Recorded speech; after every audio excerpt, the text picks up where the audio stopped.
Welcome back नाज़रीन। Sun TV news जी budget के हवाले से ख़ुसूसी ट्रांसमिशन जैमें असां मुख़्तलिफ़ एक्सपर्ट्स सां गॾु तव्हां सां हाज़िर आहियूं। असांखे हिन वक़्तु जॉइन कियो आहे मुल्क जे नामियारे कॉर्पोरेट ऐं टैक्सेशन जे लॉयर ऐं FPCCI जे वाइस प्रेसिडेंट ऐं FPCCI जी जेका डिप्लोमेटिक अफेयर्स जी कमेटी आहे, उन स्टैंडिंग कमेटी आहे, उन जा पाण पंहिंजो मेंबर बि आहिनि। असांखे जॉइन कियो आहे साईं M सलीम शेख साहब। अचो त उन सां गुफ्तगू कयूं। शेख साहब सलाम अलैकुम।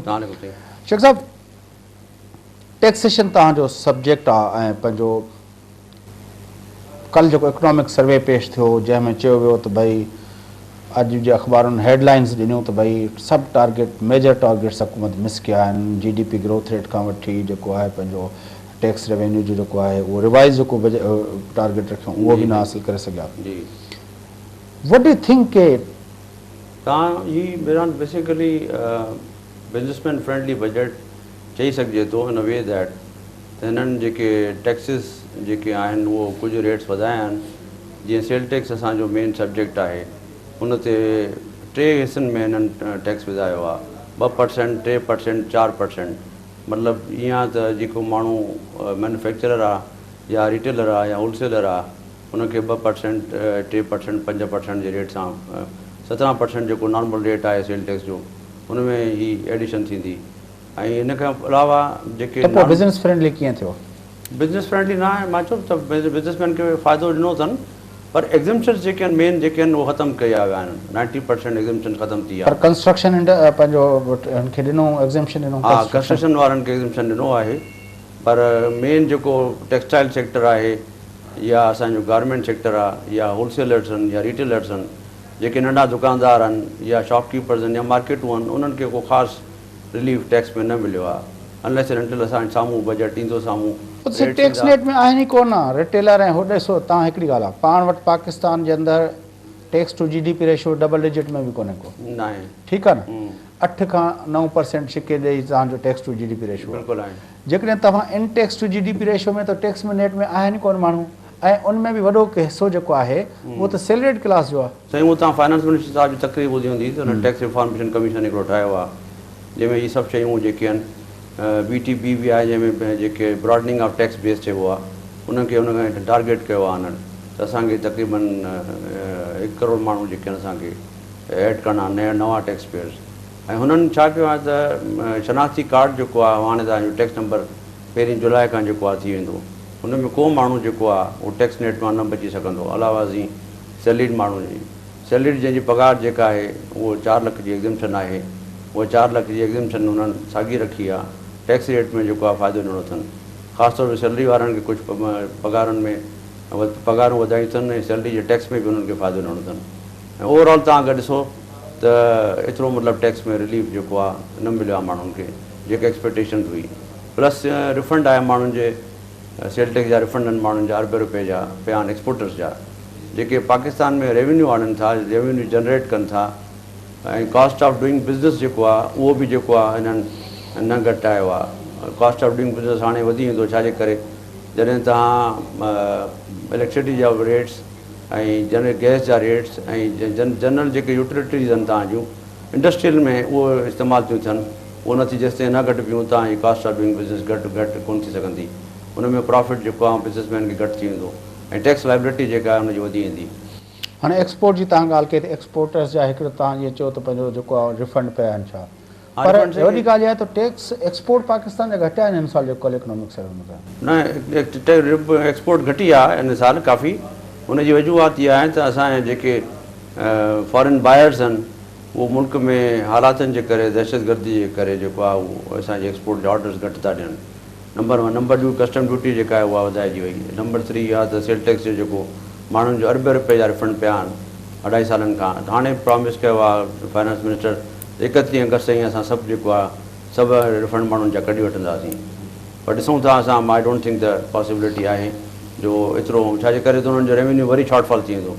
जॾहिं बि रेवेन्यू शॉर्टफॉल थींदो आहे त पब्लिक जे मथां प्रेशर अची वेंदो आहे, रिकवरी वधी वेंदी आहे, बैंक अकाउंट सीज़ कंदा आहिनि, माण्हुनि खे गिरफ़्तारियूं कंदा आहिनि, माण्हुनि खे जेको आहे नोटिसिस वेंदा आहिनि ऐं डिफरेंट तरीक़ा इख़्तियार कंदा आहिनि रिकवरी जे लाइ। असां त न ॾिठो आहे त कंहिं अमीर माण्हुनि जे घर में को FBR जेको आहे छापा हणंदी हुजे ऐं पंहिंजो हिते त बिलियनर ॾिसो था। साईं न ईअं न आहे त मां तव्हांखे लिस्ट प्रोवाइड करे सघां थो। तक़रीबन पोएं साल बि ॾिसो हाणे जेको तव्हां हिकिड़े करोड़ माण्हुनि जी ॻाल्हि कई जेको इसहाक़ साहिबु अॼु ऐलान कयो, इहे 70 लख जो अंग असां शौकत अज़ीज़ जे वक़्त खां वठी ॿुधंदा था अचूं न। 70 लख माण्हुनि जेका असां आइडेंटिफाई कया आहिनि, हे कया आहिनि, हो कया आहिनि, उहे एड त कोन था थियनि। हिकु पूरो ॾहाको थी वियो आहे असां उहे माण्हू हिन साल वधिया आहिनि। हिन साल अगरि तव्हां ॾिसंदो त मतिलबु FBI काफ़ी कमु कयो आहे। हिन में इहो आहे त बिजली जे बिल जी इंफॉर्मेशन, गाॾियुनि जी इंफॉर्मेशन, बंगलनि जी इंफॉर्मेशन। साईं पंहिंजो शेख साहिबु चइबो आहे न त कहणी कबो को जे रहणी रहिया न सुपरी, जे वधिया त उनजा टारगेट खां मथे वञनि हा।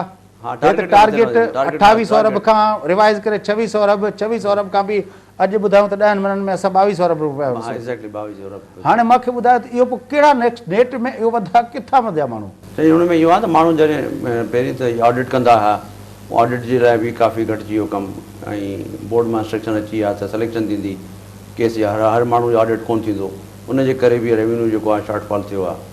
अगरि इहे माण्हू ऑडिट कनि जेके तव्हां वॾे बिज़नेसमैन जी ॻाल्हि था कयो, जेके टैक्स नेट में आहिनि पर घटि टैक्स था ॾियनि, पर चोरी जेका आहे असां तमामु घणी आहे टैक्स ॾियण जी।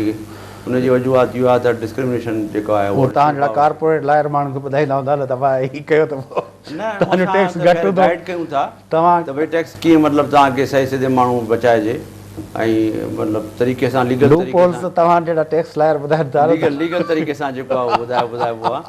हुनमें इहो न आहे त भई तव्हांखे लीगल रस्तो ॿुधाइजे जंहिंमें माण्हू परेशानी में अची वञे। लॉ जा लूप होल्स तव्हां हुनखे ॿुधायो था त लॉ में जेको टेक्निकलिटी घणी आहे न, जंहिंजे करे मतिलबु तव्हां ॾिसंदा आहियो त माण्हू चङा माण्हू जेके आहिनि कोर्ट जो बेनिफिट ऑफ डाउट वठंदा आहिनि कोर्ट में ऐं पोइ छॾिजी वेंदा आहिनि। त उहो त मिसाल तव्हांजे साम्हूं आहे। पर रेवेन्यू डिपार्टमेंट जेको आहे उहो कमु सुठो थियो करे पियो, पर हुन में जेके डॉक्यूमेंटेशन ऑफ इकनॉमी आहे उन में कंप्यूटराइज़ सिस्टम जेको हिननि कयो आहे उनजे करे तमामु बिज़नेसमैन खे परेशानी आहे। ऐं ख़ासि तौर ते असांजी बिरादरी खे 90% असांजी बिरादरी खे हुन में परेशानी, लॉयर्स खे परेशानी आहे, जेके बि मतिलबु टैक्स जो कमु कनि था। ख़ासि तौर ते सेल टैक्स में ॾाढो उन्हनि खे परेशानी आहे, कस्टम में ॾाढी उन्हनि खे परेशानी आहे। त उनखे हिननि को ख़ासि अहमियत अञा न ॾिनी आहे, पर चवनि था त टैक्स रिफॉर्मेशन कमीशन वेठो आहे, उन्हनि जा मुख़्तलिफ़ पाण वेठा हूंदा। ॾिसो पाकिस्तान जे अंदरि टैक्स ॾियण वारा कुल माण्हू घणा, 8 लख माण्हू अलाए 9 लख माण्हू, 9 लख माण्हू, ठीकु आहे। उन मां 3 लख आहिनि सैलरीड क्लास, जी, बाक़ी बचा वञी 6 लख माण्हू जी। हाणे 20 करोड़ माण्हुनि जो मुल्क आहे ऐं टैक्स कुल ॾियनि था 6 लख माण्हू जी। हाणे मूंखे ॿुधायो त इहो कहिड़ो अंग आहे? हाणे ॾिसो न जेके हाणे तव्हांजो एग्ज़ेम्पशन जी तव्हां ॻाल्हि कई, 5 साल ज़रदारी साहिबु स्टॉक एक्सचेंज खे एग्ज़ेम्पशन ॾेई छॾी, ठीकु आहे। उनखां पोइ तव्हांजो जेको आहे पंहिंजो जेको रियल एस्टेट आहे उन ते त को हिसाब किताब ई न आहे त उन्हनि खां को टैक्स वठिणो आहे या न वठिणो आहे। बिज़नेस कम्युनिटी सां ॻाल्हायो त एग्रीकल्चर सेक्टर ते टैक्स नथो लॻे, उहो सूबाई टैक्स आहे, को सूबो हणे ई नथो। एग्रीकल्चर इनकम टैक्स आहे न साईं, ठीकु आहे साईं, जेको वसूल थिए थो, जेके पाण वटि खरबे रुपया अचनि था उन मां, उहो पाण खे ख़बर आहे, ठीकु आहे न। ठीकु आहे, तंहिंजे लाइ उहो हुजणु न हुजण जी ॻाल्हि बि आहे न, उहो बि छोड़ दो वारे खाने में अची वियो। वरी सी तव्हां अचो जेका तव्हां जीअं चयो त हे जेके असांजा जेके सर्विसिस सेक्टर आहे, ख़ासि तरह जेको जीअं तव्हां एज़ अ लायर सर्विस ॾियो था, या जेको असांजो को माण्हू जेको आहे पंहिंजो आर्किटेक्चर आहे, को डॉक्टर आहे, जेके अलाए केतिरियूं फ़ियूं वठी वठनि था, उन्हनि खां को हिसाब किताब कोन्हनि, जेका डॉक्यूमेंटेशन न आहे उहो जेको सर्विसिस जेके प्रोवाइड कनि था पिया उन्हनि खां को रुपयो नथो वठे। मूंखे ॿुधायो त कीअं हूंदो? हेॾो मुल्क आहे ॾिसूं था, हर तरफ़ ख़ुशहाली आहे, माण्हू गाॾियुनि ते घुमनि था, बहरिया टाउन हिकिड़ो प्रोजेक्ट पूरो, ॿियो शुरू, डिफेंस जा 8 सेक्टर पूरा थी विया, 9 सेक्टर पिया ठाहियो, हुते लाहौर खे ॾिसो त बूम पियो करे, फलाणे शहर खे ॾिसो। उहो ई मां ॻाल्हि पंहिंजे इंटरव्यू में फेडरेशन में बि इहा ॻाल्हि चई त सिंध में जेका आहे उहो डेवलपमेंट जेका आहे उहो तमामु घटि आहे साईं। कुझु जेको अनाउंसमेंट कई आहे पावर प्रोजेक्ट जे हवाले सां, कोयल जे हवाले सां, कोयले में जेको आहे 303 मेगावाट बिजली जेका ठहंदी, ऐं कुझु ॻोठनि खे उन्हनि बिजली जे लाइ उन्हनि ॿुधायो आहे सोलर में ऐं विंडफॉल में। अगरि तव्हां कराची खां ठटे क्रॉस कंदो, असां छो सोलर ते वञूं साईं या विंडफॉल ते वञूं? सोलर ऐं विंडफॉल चीपर आहे न सर, हाइड्रो त महांगी आहे न, हाइड्रो जेको आहे तमामु महांगी थी पए। तव्हां हाणे ॾिसो साईं, हाइड्रो ते त असां चओ था वञी न, असांजो कोयलो आहे न, असां कोयले ते ठाहींदासीं। कोयले ते ठाहींदासीं, कोयले ते हाणे जेको आहे मतिलबु समर मुबारक साहिबु हिन ते कमु करे पियो एतिरे सालनि खां, ऐं हाणे वञी कुझु साईं हवाई मनसूबो आहे न साईं, हवाई मनसूबो न आहे, हाणे हुनजी पाए तकमील ते पहुतो आहे न साईं। जेको पाण वेठा आहियूं 3 अरब रुपयनि सां पंहिंजो शेख साहिबु, 3 अरब रुपयनि सां तव्हां 1 मेगावाट बिजली पैदा कई आहे, हे त मुल्क खे बेवकूफ़ बणाइण जी ॻाल्हि आहे। हा 3 अरब रुपयो असां जहिड़ो ग़रीब मुल्क सिर्फ़ु तव्हां उन ते पंहिंजो त सर्फ करे छॾियो आहे त असां तजुर्बो था कयूं तजुर्बो करे 3 अरब रुपया तव्हां टैक्स पेयर जा हिकिड़े मनसूबे ते लॻाए छॾिया आहिनि ऐं हुन में 1 मेगावाट 7 सालनि खां पोइ जेको आहे तव्हां ॾिना आहिनि। हे त ज़ुल्म आहे न। 2008-9 में आयो न समर मुबारक, हाणे 15 थो हले, 8 खां वठी 15 ताईं 7 सालनि में 1 मेगावाट 3 अरब रुपया चट। हे त ज़ुल्म आहे साईं। हे कहिड़ो वरी मनसूबो आहे? अहिड़ा मनसूबा ठहिया त पोइ असां तरक़ी कई आहे। हिन में त मतिलबु चाइनीज़ बि इंटरेस्टेड हुया, मतिलबु जर्मन्स बि आया हुआ। चाइनीज़ अंडर गोल्ड क्लासिफिकेशन में कोन हुया। उन्हनि चयो त असां पिट माइनिंग सां असां कोल कढी असां तव्हां कंदासीं। उन हवाले सां सभ खां सीरियस मनसूबो जेको हुयो उहो बेनज़ीर भुट्टो दौर में जेको ठहियो हुयो, जेको पंहिंजो केटी बंदर वटि 5200 मेगावाट जो ठाहियो। बाक़ी समर मुबारक वारो त हे त जगलरी पई हले क़ौम सां ऐं माण्हुनि सां। 300 मेगावाट ॾिसो, 6 तां क्रॉस कयो त साईं 3 साल खपनि न। कोल ते तव्हां को बि पावर प्रोजेक्ट अॼु शुरू कयो, यू नीड 3 इयर्स। हा 3 इयर्स ठीकु आहे न। मूंखे ॿुधायो समर मुबारक असांजा 7 साल विञाए उन खां पोइ 1 मेगावाट ॾिनो आहे, 3 अरब रुपया असांजा ख़र्चु करे चुको आहे। तव्हांजे ख़्याल में इन जो एहतिसाब ई न थियणु घुरिजे। असां वरी उनखे गुल पिया विझूं त साईं वॾो कमाल थी वियो आहे। न साईं एहतिसाब त हाणे हिते करण ते तव्हां ईंदो त बिल्कुलु थियणु घुरिजे न। मां चवां थो छो न थियणु घुरिजे। 7 साल क़ौम जा असां बिजली जे ॾिसो बेनज़ीर साहिबा जो विजन हुयो न, जो हुन 96-95 में चयो पए त भई 5200 मेगावाट जो प्रोजेक्ट हणी छॾियो त अॼु माना असांजूं सभु ज़रूरतूं बिजली जूं जेके डिफिशियंसीज़ आहिनि पूरियूं थी वञनि। असां अञा त हिकिड़ो माण्हू आहे जेको असांखे रोज़ लॉलीपॉप थो पिया ॾे। असां इहो पंहिंजे इंटरव्यू में हाणे बि फेडरेशन में इहा ॻाल्हि कई त ॻोठनि में 16 कलाक लाइट कोन्हे को, अरिड़हं लाइट कोन्हे को, जेके हिननि प्रॉमिस कयो त साईं तव्हांजे इलाइक़े में लाइट जेका आहे वधाई ईंदी ऐं पावर प्लांट्स जेके लॻाए वेंदा। पावर प्लांट्स जेके आहिनि उहो माण्हू फॉरेनर अगरि अचे थो या लोकल बि अचे थो। हाणे जंहिंमें 4-5 नामी ग्रामी आहिनि, गुल एनर्जी आहे, आई आदमजी वारा जेके बि वॾा आहिनि बिज़नेसमैन, उहो ई हाइड्रो पावर ते वञनि पिया या सोलर पे वञनि पिया। इन्वेस्टर्स आहिनि, माण्हू करण था चाहिनि त हिते मतिलबु पावर जनरेशन थिए। पर हुकूमत जेका आहे उहा मां सची जॻह ॻाल्हि कंदुमि, उहा या त कोशिशि करे पई, they are trying their best. कहिड़ी हुकूमत? इहा जेका प्रेज़ेंट हुकूमत आहे, वफ़ाक़ी सूबाई वफ़ाक़ी बि सूबाई बि कोशिशि करे पई, पर इहो आहे त असांखे सपोर्ट एतिरी न आहे सिंध खे जेके ॿियनि सूबनि खे आहे। बहरहाल हिन बजट में तव्हां ॾिसंदो हूंदो त सिंध जेको आहे उहो पसमानदा इलाइक़ो आहे ऐं बलूचिस्तान जेको आहे पसमानदा इलाइक़ो आहे। असांखे छॾे तव्हां KPK खे जेको आहे उहो सभई रिलीफ ॾेई छॾिया आहिनि। एतिरा रिलीफ ॾिना आहिनि, जेके इंडस्ट्री जा रिलीफ ॾिना आहिनि, हाइड्रो जा ॾिना आहिनि, पावर जनरेशन जा ॾिना आहिनि, हर शइ तव्हां KPK खे ॾेई छॾी आहे। सिंध जे लाइ का बि शइ तव्हां हुननि धरणा हया, हुननि वञी तव्हांजे पंहिंजे पार्लियामेंट जे मथां हमलावर थिया। वज़ीर आला साहिबु जेको आहे उते झुमरियूं पाए तव्हांजे पार्लियामेंट ते हमलावर थियो। तव्हां करे ॾेखारियो तव्हांजो त हीउ जेको अॻे ॾींहुं वियो पंहिंजो इक़्तिसादी काउंसिल में, तव्हांजे वज़ीर आला खे पैसा न मिलिया, प्रेस कॉन्फ्रेंस ई कोन कई हुनजे ख़िलाफ़ु, चुपड़ी करे अची वेही रहियो आहे घर। भई हाणे इहा ॻाल्हि त सियासी थी वेंदी, मां सियासत ते न ॻाल्हाईंदुमि। बहरहाल जेके ॻाल्हि ॿुधायां, जेके तव्हां हाणे ॻाल्हि चई आहे CM साहिब लाइ जेको वेही रहियो, त हिन में आहे त सिंध रेवेन्यू बोर्ड जेको असांजो ठहियो आहे, जंहिंमें सर्विसिस सेक्टर तव्हां ॻाल्हि कई, त इहो एक्ट जेको पास थियो, इहो असांजे मरहूम मुमताज़ अहमद शेख साहिबु हूंदो, कमिशनर इनकम टैक्स, ऐं उहो मेंबर हूंदो SRB जो, चेयरमैन SRB हूंदो, हुन एक्ट आंदो हो। ऐं महार साहिबु मुमताज़ अहमद शेख साहिबु कॉन्स्टिट्यूशन हुन ठाहियो, मुमताज़ शेख साहिबु कॉन्स्टिट्यूशन ठाहियो। एक्ट जेको पास थियो पार्लियामेंट मां, सिंध असेंबली मां थियो, बिल पास थियो ऐं हुनखे इम्प्लीमेंटेशन थी।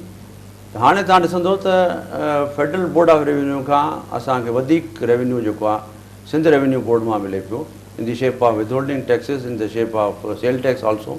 ऐं सर्विस सेक्टर खे टारगेट कयो आहे। 25 अरब रुपया मिले थो, कहिड़ो वधीक थो मिले? साईं 25 अरब रुपया बि आया त सही न तव्हां वटि, पहिरीं सही आहे, पर हाणे अञा वधाइनि पिया, मतिलबु नेट वधे पियो ऐं हिन में डायरेक्ट ऑफिसर CSP ऑफिसर अचनि पिया ऐं काफ़ी मॉनिटरिंग थिए पई, जंहिंमें सर्विस सेक्टर तमामु वॾो आहे।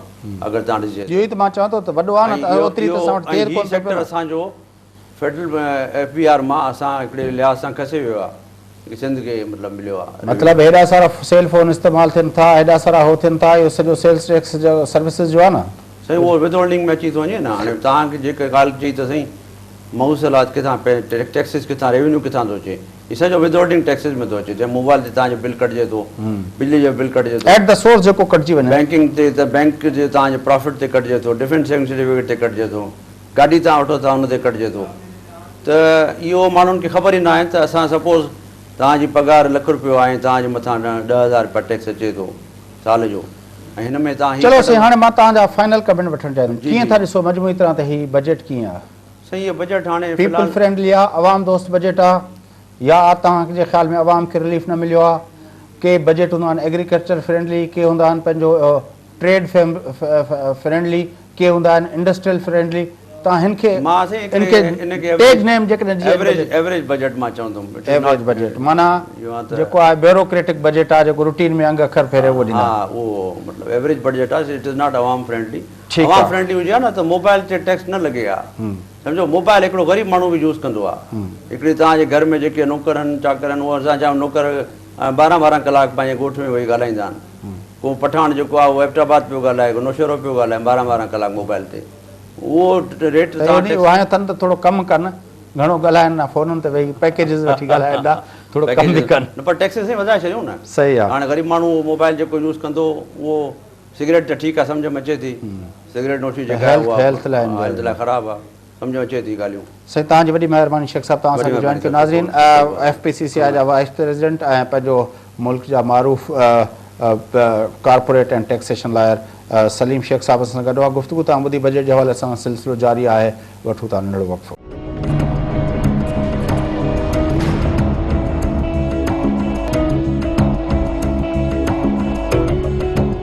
वेलकम बैक नाज़रीन अचो प्रोग्राम जे सिलसिले खे अॻिते वधायूं गुफ़्तगू हले थी बजट जे हवाले सां सन TV न्यूज़ जी जेका ख़ुसूसी ट्रांसमिशन उन में असांखे हिन वक़्तु जॉइन कयो आहे मुल्क जे मारूफ़ इक़्तिसादी माहिर ऐं पाण जनाब असद अली शाह साहिबु अचो था उन सां बजट जे हवाले सां गुफ़्तगू कयो था शाह साहिबु सलाम वालेकुम साईं शाह साहिबु कीअं था ॾिसो जेको अॼोको बजट आयो आहे एज़ अ होल तव्हां उनखे कीअं एनालाइज़ कंदो जेकॾहिं तव्हांजो ओवरव्यू वठूं बजट जे हवाले सां ॾिसो बजट जेको आहे पाकिस्तान में जेको मीडिया बजट खे जनरली प्रोजेक्ट कंदो आहे त बजट ते में को वॾो को रिलीफ मिलंदो माण्हुनि खे ग़रीब माण्हू खे रिलीफ मिलंदो या अहिड़ी क़िस्म जी ॻाल्हि जेका आहे उहा कोई पोइ हिस्ट्री में जेकॾहिं ॾिसो तव्हां त 25-30 सालनि में जेका बि बजट ईंदी आहे हुन में टैक्स वधीक लॻंदो आहे छाजे लाइ जो मुल्क जी सूरत हाल हमेशह इहा ई रही आहे त जेको ख़र्चु आहे उहो वधीक आहे ऐं रिसोर्सिस घटि आहिनि त टैक्सिस ई लॻायूं वेंदियूं असुलु ॻाल्हि इहा आहे त असेसमेंट इहा आहे त टैक्सिस जेके आहिनि उहे केतिरियूं थियूं लॻनि ऐं आम माण्हू ते उनजो इम्पैक्ट जेको आहे केतिरो ख़राबु थो थिए हालांकि तनक़ीद पाकिस्तान ते इहा आहे त टैक्स पाकिस्तान ॾियनि पाकिस्तानी ॾियनि कोन था तव्हांखे ख़बर आहे हिलरी क्लिंटन चई वई पाण खे त बाबा पंहिंजे माण्हुनि खां त टैक्स वठो टैक्स टू GDP रेशियो तव्हांजो सिंगल डिजिट जो आहे ऐं टैक्स नेट में तव्हांजा कुल ई 9 लख माण्हू आहिनि जंहिंमें 3 लख सैलरीड क्लास त टैक्स जे बारे में पाकिस्तान जो रिकॉर्ड कुझु चङो न अथव तमामु ख़राबु आहे पाकिस्तान जो टैक्स GDP रेशियो जेको आहे दुनिया में लोएस्ट आहे ऐं न ऐं असांजो सेविंग्स रेट तमामु घटि आहे पर टैक्स रेट्स जेके आहिनि उहे तमामु वधीक आहिनि उन सां छा थो थिए जीअं हाणे इहो चवण बि ग़लति आहे त टैक्स जेको आहे कुझु चंद माण्हू था ॾियनि ऐं ॿिया नथा ॾियनि जेका इनडायरेक्ट टैक्स आहे उहा त हर माण्हू ते पए थी ग़रीब माण्हू ते पए थी जीअं सभु पाकिस्तान में जेका वॾे में वॾी टैक्स आहे उहा सेल्स टैक्स जेका GST आहे उनजो रेट जेको आहे it is one of the highest in the world 17% जेको आहे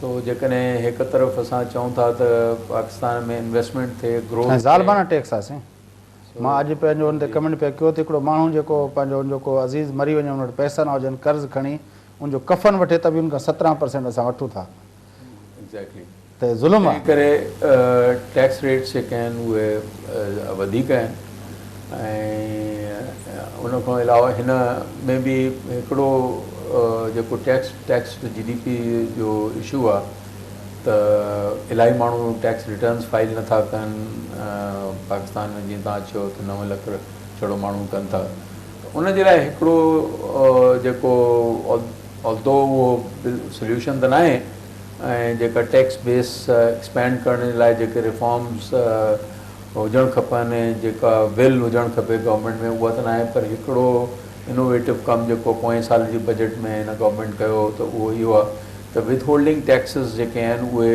नॉन फाइलर्स जेके आहिनि जेके टैक्स रिटर्न्स फाइल नथा कनि उन्हनि ते जनरली जेको आहे उहे इलेक्ट्रिसिटी जो बिल हुजे या गैस जो बिल हुजे या बैंक मां विड्रॉल हुजे या डिविडेंड हुजे या सभिनी शयुनि ते जेको टैक्स रिटर्न फाइल करे थो उन ते जेकॾहिं डिविडेंड ते टैक्स रेट जेको आहे उहो 12.5% आहे हाणे त 15% जेको आहे नॉन फाइलर ते आहे तो अहिड़े नमूने सां सेल्स टैक्स जी कलेक्शन बि जेका आहे का एडिशनल टैक्स जेको आहे उन्हनि ते आहे जेके रिटर्न्स फाइल नथा कनि सो उन जे करे हिन गवर्नमेंट पोएं साल बि कुझु टैक्स कलेक्शन जेको आहे थोरो बहितर थियो ऐं हिन साल बि थोरी हिन जी कलेक्शन बहितर थी आहे जो असांजो जेको टैक्स GDP रेशो जेको 9-10% थियो हिन साल गवर्नमेंट एक्सपेक्ट थी करे त साल जॾहिं क्लोज़ थींदो त तक़रीबन 11% ते शायदि थी वञे टारगेट्स जेके अॼु बि तव्हां ॾिठो कल्ह जॾहिं इकोनॉमिक सर्वे पेश थियो त सभिनी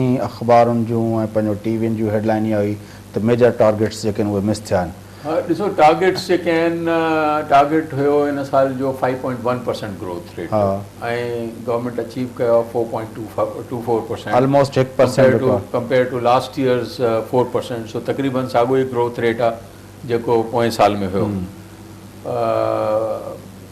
पर हुन सां गॾु हुनजो नेगेटिव आस्पेक्ट इहो आहे त जेको कमोडिटी प्रोड्यूसिंग सेक्टर्स आहिनि जिथे एम्प्लॉयमेंट प्रोड्यूस थींदी आहे उहे आहिनि ॾिसो न GDP में 3 मेन सेक्टर्स आहिनि असांजा हिकिड़ो एग्रीकल्चर आहे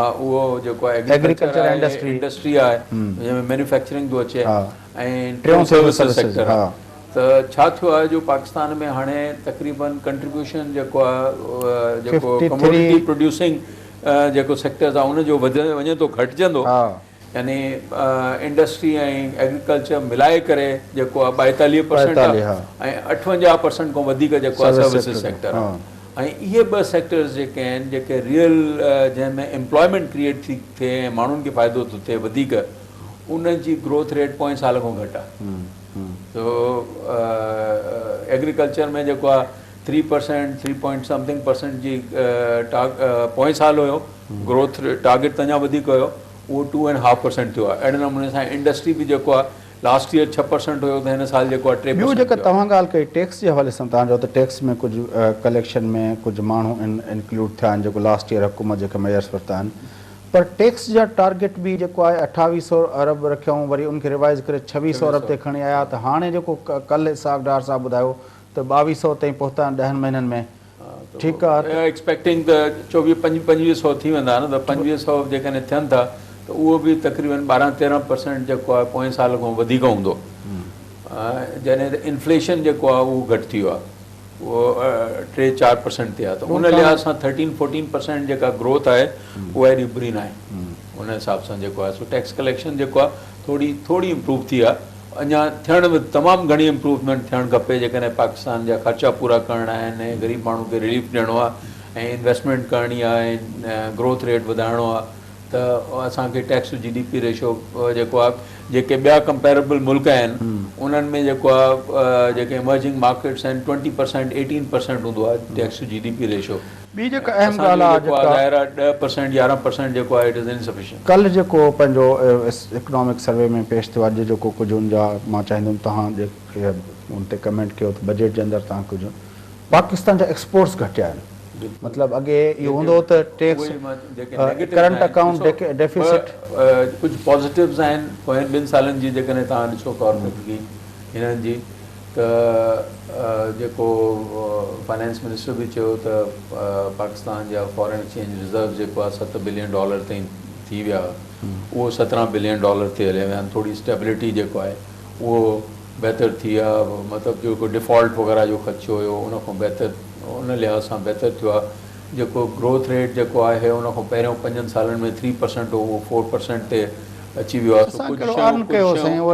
जेको आया आहिनि त IMF ॾिना सऊदी अरब ॾिना तव्हांखे कहिड़ो बि आया ॻाल्हि आहे उन में कुदरती हेल्प बि थी आहे यानी ॿियो जेको स्टेबलाइज़ेशन थी आहे हुनजो वॾे में वॾो सऊदी अरेबिया खां बि $1.5 बिलियन हिननि खे मिलियो पर वॾे में वॾो जेको बेनिफिट थियो आहे हिन साल उहो जेको ऑयल प्राइसिस जो Yes, जेको क्रैश yes, थियो आहे yes. जंहिंजे करे कमोडिटी प्राइसिस तमामु घटि थी वियूं आहिनि, सो तंहिंजे करे करंट अकाउंट जेको डेफिसिट आहे उहो घटि थी वियो आहे। पाकिस्तान जी जेका सब्सिडीज़ जेके आहिनि, जेको पावर एनर्जी जनरेशन जी कॉस्ट अचे पई फर्नेस ऑयल जी हाई कॉस्ट जे करे, उहो बि घटि थी आहे। सो इन लिहाज़ सां जेको आहे गवर्नमेंट जी सस्टेनेबिलिटी जेको आहे बैलेंसिंग, इन जे करे बजट डेफिसिट बि जेको आहे उहो घटि माना ख़ुदा ई मदद जेका आहे सेलेस्टियल हेल्प चओ तव्हां कुदरती, पर बहरहाल उहो थियो आहे। उनजो जेतिरो फ़ाइदो हुकूमत खे वठणु खपे आहे त उहो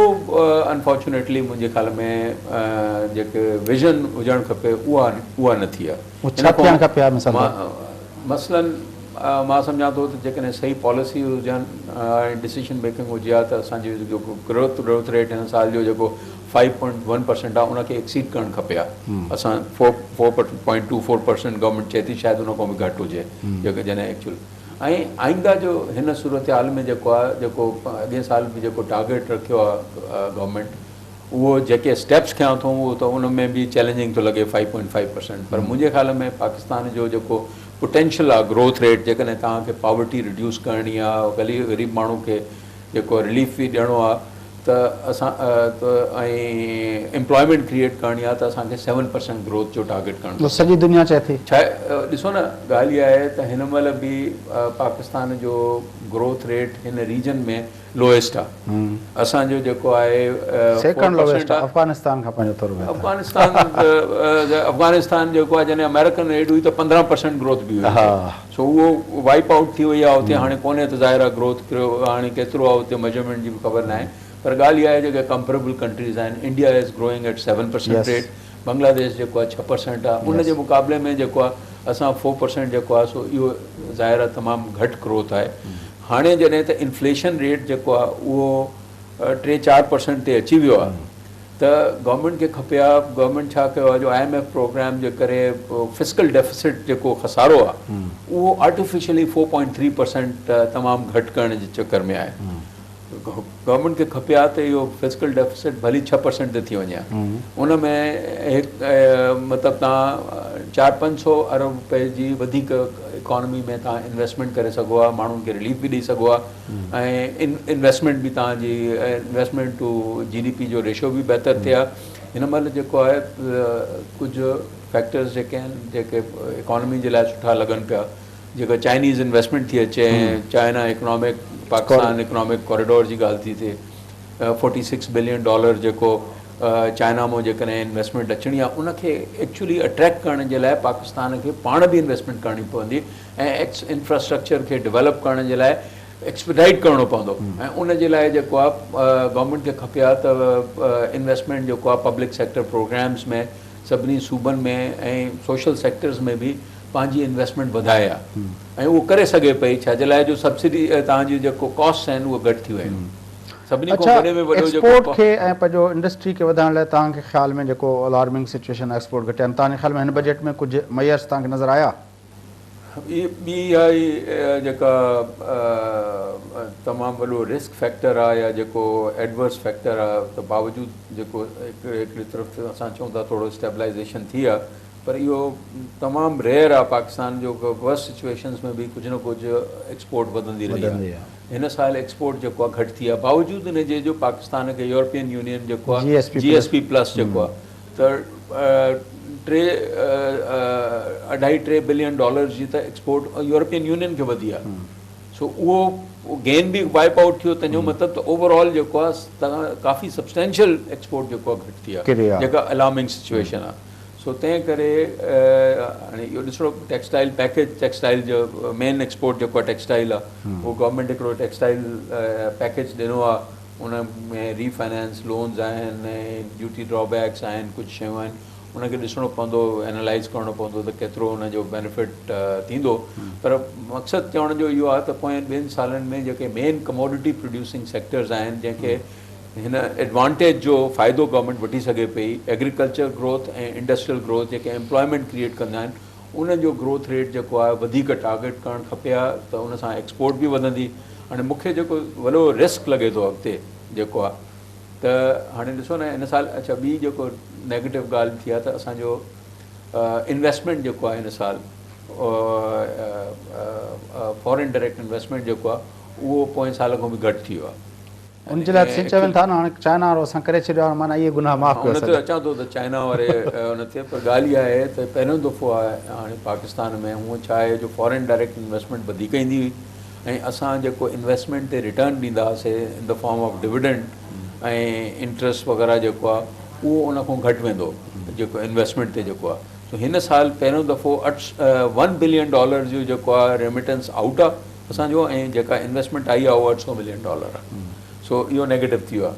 हाणे ॻाल्हि इहा आहे त चाइनीज़ इन्वेस्टमेंट जेका थिए पई उहा थिए पई घणो करे इंफ्रास्ट्रक्चर प्रोजेक्ट्स में, एनर्जी में ऐं रोडनि में ऐं इन्हनि शयुनि ते हिते उहे एक्सपोर्ट त कोन थी वधाए, तव्हांजी मैन्युफैक्चरिंग फैक्ट्रियूं त कोई कोन थो लॻाए जेको आहे जंहिंसां गुड्स प्रोड्यूस थींदा ऐं एक्सपोर्ट थींदा। हाणे ॻाल्हि इहा आहे त सपोज़ कयो पहिरीं ॻाल्हि त इहा आहे त हिनखे मटीरियलाइज़ करणु वॾो मुश्किल कमु आहे, उनजे लाइ तयारी कोन्हे जेका हुजणु खपे। पर जेकॾहिं $45 बिलियन जेका इन्वेस्टमेंट अचे थी, चाइनीज़ इन्वेस्टर्स जा जेके पावर प्रोजेक्ट्स वग़ैरह आहिनि उन में जेको इंटरनल रेट ऑफ रिटर्न आहे उहो 20% आहे या 18% IRR आहे। हिकु मीडिया ते एक्चुअली हिकिड़ो क्रिटिसिज़म इहो ईंदो रहियो आहे त भई जेके प्रोजेक्ट्स अचनि था इहे सभई लोन था अचनि ऐं एक्विटी इन्वेस्टमेंट न आहे उन में। असल में त लोन जेको आहे वरी बि सस्तो हूंदो आहे, लोन जेको आहे 5-6% तव्हां इंट्रस्ट ॾींदा हो, जेको शेयर्स ते जेको आहे कैपिटल जेका एक्विटी इन्वेस्टमेंट आहे उन ते रिटर्न जेको आहे 18% आहे, यानी 18% जेको आहे या 15% जेकॾहिं तव्हां एवरेज ॾींदो। हाणे $46 बिलियन ते जेकॾहिं तव्हां हिसाबु लॻायो त जेकॾहिं तव्हां 15% बि ॾियो त इहो $6-7 बिलियन जो रेमिटेंस जेको आहे जेकॾहिं लॻी था वञनि, उहो पाकिस्तान जेको आहे जेसि ताणी एक्सपोर्ट न वधंदी ऐं ॿी इनकम न वधंदी त उहो पेमेंट रीपेमेंट कान कंदो पाकिस्तान जेको आहे। इहो तमामु वॾो रिस्क आहे। अच्छा, हिकिड़ो हाणे ॿियो एस्पेक्ट आहे, बिल्कुलु हिकिड़ो जेको पंहिंजो डिस्कशन आहे उनखे हिकिड़े ॿिए पॉइंट ऑफ व्यू ते, बल्कि हिकिड़े ॿिए एस्पेक्ट ते मां खणी अचणु चाहींदुसि। सिंध जे कॉन्टेक्स्ट में ॾिसूं त चवनि था त हीअ जेका हुकूमत आहे ऐं ख़ासि तरह हीअ जेको बजट आहे, सिंध जे कॉन्टेक्स्ट में काफ़ी मतिलबु हुनजा अचनि था उहो को पॉज़िटिव रिमार्क्स नथा अचनि। हा, PSDP जेको पब्लिक सेक्टर प्रोग्राम आहे हिन गवर्नमेंट जो घणो करे कंसंट्रेटेड जेको आहे पंजाब में आहे, जेको रिलीफ वग़ैरह ऐं टैक्स एग्ज़ैम्पशन्स वग़ैरह जेके आहिनि उहे KP में ॾिनियूं हुयूं, कुझु बलूचिस्तान खे जा प्रोजेक्ट्स आहिनि। ऑब्वियसली सिंध जेको आहे हमेशह PMLN गवर्नमेंट में जेको आहे उनजी प्रायोरिटी जेको आहे सिंध खे घटि ई हूंदी आहे। हालांकि जेकॾहिं ॾिसणु खपे त सिंध रूरल जेको आहे पॉवर्टी जे हिसाब सां मुंहिंजे ख़्याल में वर्स्ट सिचुएशन आहे। उते एम्प्लॉयमेंट जेकॾहिं क्रिएट करणी आहे त उते बि जेको आहे इहे इंसेंटिव्स जेके आहिनि रूरल में ॾियणु खपे।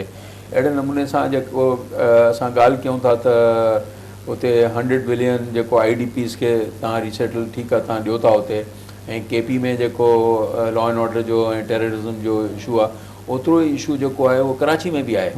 सो Karachi also requires lot of investment जेको आहे, बल्कि मां त सम्झां थो उते जेको साउथ वज़ीरिस्तान और नॉर्थ वज़ीरिस्तान में जेका ऑपरेशन कई आहे फ़ौज, जेका काफ़ी कामयाबु ऑपरेशन बि आहे, उतां त माण्हू सभु लॾे विया आहिनि। उहो त सॼो जेको फोकस माण्हू जेको आहे हेॾे अची विया आहिनि, बल्कि गवर्नमेंट जेको आहे इहो बि कमिट कयो त जेको लॉ एंड ऑर्डर जो तमामु घणो सिंध जो ख़र्चो आहे उन में सपोर्ट कंदी फेडरल गवर्नमेंट। पर अपेरेंटली लॻे थो त फाइनेंशियली का फेडरल गवर्नमेंट जेको आहे उन में का घणी सपोर्ट न कई आहे, न ई कराची ऐं इंटीरियर सिंध में जेको आहे को इन्वेस्टमेंट जेका आहे उहो नज़र थी अचे उन लिहाज़ सां। अच्छा, पर हिकिड़ो क्रिटिसिज़म वरी साॻियो वक़्तु पीपल्स पार्टी जी गवर्नमेंट ते बि आहे त पीपल्स पार्टी जी गवर्नमेंट सिंध जे अंदरि कंसिस्टेंसी सां 6-7 साल 8 साल हले थी पई। 5 साल हुननि वफ़ाक़ जे अंदरि बि पूरा कया। केतिरा प्रोजेक्ट हुआ, मिसाल तौरु जीअं कोल जी पाण ॻाल्हि कयूं था, अॼु जेकॾहिं बिजली जे हुन हवाले सां ॻाल्हि कजे थी, गॾाणी जे अंदरि बि इम्पोर्टेड कोल ते बिजली घर ठहंदो, हुते बि फलाणे हंधि ॿिए हंधि पंहिंजो उहे मटीरियलाइज़ बि पीपल्स पार्टी पंहिंजे दौर में न करे सघी। ॾिसो, ॻाल्हि इहा आहे त ज़ाहिर काफ़ी गवर्नमेंट जूं जेके एक्सपेक्टेशन्स आहिनि ऐं डिलीवरी में गैप त आहे, उन में को शक कोन्हे ऐं इहो पहिरियों थियणु खपे आहे जेको कोल जा प्रोजेक्ट्स आहिनि। पर हाणे बि जेको चाइना कॉरिडोर में ॻाल्हि इहा आहे न त इहे प्रोजेक्ट्स जेके आहिनि फंडिंग प्रॉब्लम जे करे प्राइवेट सेक्टर में थियणा, ऐं प्राइवेट सेक्टर में अहिड़ा वॾा प्रोजेक्ट करण जे लाइ जेको आहे सवाइ चाइनीज़ इन्वेस्टर्स जे ॿियो कोई करण जे लाइ तयारु कान्हे। पर हाणे जेको चाइनीज़ इन्वेस्टमेंट थिए पई थरकोल जो प्रोजेक्ट जेको आहे इहो टॉप प्रायोरिटी प्रोजेक्ट आहे। कंपनी बि आई हुई न गॉर्डन वू हांगकांग जी हिकिड़ी कंपनी हुई जेको आयो पर सीपा सीपा जेका आहे उहो गॉर्डन वू जी कंपनी हुई, उहा पाण ई पोइ बाद में जेको आहे उहो बैंकरप्ट थी वई जेको आहे। न पर उनखां वरी कंहिं अमेरिकन कंपनी वरितो हुयो, मूंखे कल महबूला शाह ॿुधायो पिया। न अहिड़ी प्लान त हुयो, ख़ैर उहो सही आहे त उन महिल जेको आहे उन चयो त मां 5 प्रोजेक्ट्स हणंदुसि कोल बेस्ड जेको आहे। पहिरियों इनिशियली केटी बंदर में प्रोजेक्ट्स हणंदुसि 2 जेको आहे, ऐं उनजे लाइ एक्चुअली पैसा बि उन $5 मिलियन जेको ॾिना, पर उन खां पोइ जेको आहे गवर्नमेंट जॾहिं चेंज थी वई त उन्हनि जी प्रायोरिटीज़ ख़तमु थी वई ऐं पोइ उहो प्रोजेक्ट्स कंटिन्यू न थी सघिया। हाणे जेको सिनेरियो तव्हां ॾिसो पिया जंहिंमें तव्हां पाण हुनखे कंक्लूड कयो त भई जेको फोकस आहे डेवलपमेंट जो उहो पंजाब ते आहे, इंसेंटिव जो फोकस जेको आहे उहो KPK जे अंदरि आहे, ऐं कुझु जेको इंसेंटिव जेके आहिनि उहे बलोचिस्तान जे लाइ बि चया विया। सिंध माना उते किथे नज़र नथी अचे, ऐं NFC जो बि टाइमली अनाउंस न थियो, उहो बि ज़ाहिर आहे जेको आहे पंहिंजो उहो थियो। छा था ॾिसो त ईंदड़ ॾींहंनि में, ऐं जेको ओवरऑल जेको असांखे नज़र पियो अचे त पाकिस्तान जे अंदरि हिकिड़ी जेका काफ़ी टाइम खां वठी जेको रिकन्सीलेशन जी पॉलिटिक्स आहे, त माना सिंध गवर्नमेंट पंहिंजनि उन्हनि इशूज़ ते एग्रेसिवली फाइट कंदे बि नज़र नथी अचे। हिन भेरे तोड़े साईं मुराद अली शाह विया या साईं कैम अली शाह विया, वो पैसनि जे हवाले सां वज़ीर आज़म सां मुस्कुराईंदे हाँ जी दे देंगे, ये करेंगे वो करेंगे, पर उनजो कुझु न थियो। त सिंध फाइट बि कान थी करे पई। तव्हां नथा फील कयो त खोट आहे सिंध जे पारां जहिड़ो एग्रेसिव उन्हनि शयुनि ते वञणु घुरिजे, एडवोकेसी करणु घुरिजे या रिएक्ट करणु घुरिजे? बिल्कुलु मां सम्झां थो करणु खपे। छाजे लाइ जो सिंध जी पोज़ीशन जेका आहे प्रिकेरियस थींदी वेंदी। जेको आहे सिंध जो कंट्रीब्यूशन जेको आहे नेचुरल रिसोर्सिस में, सभिनी खां वॾे में वॾो रिसोर्स जेको आहे जीअं गैस आहे, 70% सिंध में गैस प्रोड्यूस थिए थी। पर उहा गैस जेको आहे पोयनि 15-20 सालनि में अच्छा उहो गैस डेफिसिट प्रोविंस जेको आहे उहो पंजाब आहे। त हितां पंजाब जेकॾहिं KP में ॿिए नंबर ते हाणे बलूचिस्तान ऐं KP में, बलूचिस्तान ऐं सिंध मां त वञे थी। KP में उन्हनि चयो आहे कॉन्स्टिट्यूशन में तव्हांखे ख़बर आहे त आहे त पहिरियों पंहिंजो सूबो जेको आहे उनखे प्रेफरेंस हूंदी, त उहे त पंहिंजी गैस जेको आहे ॾियनि कोन था। सॼी सिंध मां जेको आहे पंजाब में गैस वञे थी। हिकु त इहो आहे सिंध में जेकॾहिं सिंध रिटेन करे पंहिंजी गैस ते हिते इंडस्ट्रियलाइज़ेशन थी सघे थी, सस्ती गैस आहे। हिकु त इहो आहे। ॿी ॻाल्हि इहा आहे त गैस जी प्राइस जेका आहे उहा तमामु घणी सस्ती आहे, ऐं गैस जो प्रॉफिट जेको आहे नेचुरल गैस जो जेको आहे NFC 1990 वारी NFC खां पोइ जेको आहे इहो रिकग्नाइज़ थियो त जेको गैस डेवलपमेंट सरचार्ज आहे उहा it is basically price differential आहे। त कंज्यूमर प्राइस जी जेको आहे ऐं जेको टोटल सिस्टम कॉस्ट अचे थी SSGC ऐं SNGPL जी, उनजो डिफरेंस जेको आहे उहो प्रॉफिट बेसिकली उन सूबे में वेंदो जिते गैस प्रोड्यूस थिए थी। त छाजे लाइ जो गैस जी प्राइस जेका आहे इंटरनेशनल प्राइस जेकॾहिं $15 आहे त असांजी गैस जी प्राइस जेका आहे $2-3 में जेको आहे, त तंहिंजे करे उन में प्रॉफिट आहे ई कोन, तमामु घटि आहे गैस डेवलपमेंट सरचार्ज जेको आहे। सो हाणे LNG बि जेको गवर्नमेंट वठे थी त उनजी बि $13-14 थी अचे। सो उनजे करे जेको आहे वस सफ़र जेको आहे उहो सिंध प्रोविंस आहे, उन खां पहिरियों बलूचिस्तान हुयो। त उनजी जेका रिसोर्स इहा एग्ज़ॉस्ट थींदी थी वञे, अॻिते जेको आहे गैस अवेलेबल बि न आहे। सो तंहिं करे गैस जी प्राइस जेका आहे सिंध खे डिमांड करणु खपे त गैस जी प्राइस जेका आहे इंटरनेशनल प्राइस त उन में जेको आहे साल में जेको उन्हनि खे 70-80 अरब रुपए जेको गैस डेवलपमेंट सरचार्ज मिले थो, एक्चुअली 300-400 अरब रुपया मिलणु खपे सिंध। पर जेका तव्हां पहिरीं ॻाल्हि कई जेकॾहिं सिंध खे ॿी हिकिड़ी ॻाल्हि चई वञा त अहिड़े नमूने सां ॿी जेका सरकार अनफॉर्चुनेटली पीपल्स पार्टी जे ज़माने में ई थियो, हाणे बि पीपल्स पार्टी जी गवर्नमेंट जेको आहे हुनखे कंसीड कयो, फेडरल गवर्नमेंट सपोर्ट बि कयो। इहो जेको गवर्नमेंट जेको आहे GIDC आयो आहे, GIDC जेको आहे उन में पोएं साल 150-45 अरब रुपया फेडरल गवर्नमेंट कलेक्ट कयो आहे, जेको बिल्कुलु ई मां सम्झां थो त लीगली कॉन्स्टिट्यूशनली सही न आहे। इहो पैसो जेको आहे छाजे लाइ जो तव्हां इहा ॻाल्हि सही चई त that is with the consent of People's Party. हा, उहो जेको मुंहिंजे ख्याल में उन्हनि खे न ॾियणु खपे आहे, कंटेस्ट करणु खपे आहे। इहो सिंध जो पैसो आहे 70% एटलीस्ट जेको आहे, अञा बि वधीक चाहे जो बलूचिस्तान ऐं सिंध मां थो वञे उहो सिंध खे मिलणु। छाजे लाइ जो इहो अॻिते 4-5 सालनि में 8-10 सालनि में गैस जेको आहे जा घणा रिज़र्व्स न आहिनि, इहे बि ख़लास थी वेंदा, त सिंध खे जेको रिसोर्स जेको आहे उहो बि ख़तमु थी वेंदो. So I think Sindh has to fight for its rights. Thank you very much Shah Sahab, तव्हां असांखे जॉइन कयो. नाज़रीन, असद अली शाह साहब सां गुफ़्तगू तव्हां ॿुधी. यकीनी तौर ते जेको हीउ बजट आहे उन सिंध जे माण्हुनि जे हवाले सां को बि मेगा प्रोजेक्ट कंहिं बि क़िस्म जी उहा का ख़ुशख़बरी का नवीद कान आंदी आहे. पर जीअं शाह साहब चयो त सिंध गवर्नमेंट खे पंहिंजे उन्हनि मामलनि ते वधीक एग्रेसिवली अपफ्रंट अची उहे शयूं पाण खां जेको उनजो कॉन्स्टिट्यूशनल लीगल ऐं पंहिंजो राइट आहे उन हवाले सां उनखे एग्रेसिवली उनखे एडवोकेसी बि करणी पवंदी ऐं एग्रेसिवली उहे मञाइणा पवंदा. प्रोग्राम जो वक़्तु पूरो थिए थो. पंहिंजे मेज़बान फ़यान खे इजाज़त सदाईंदुसि.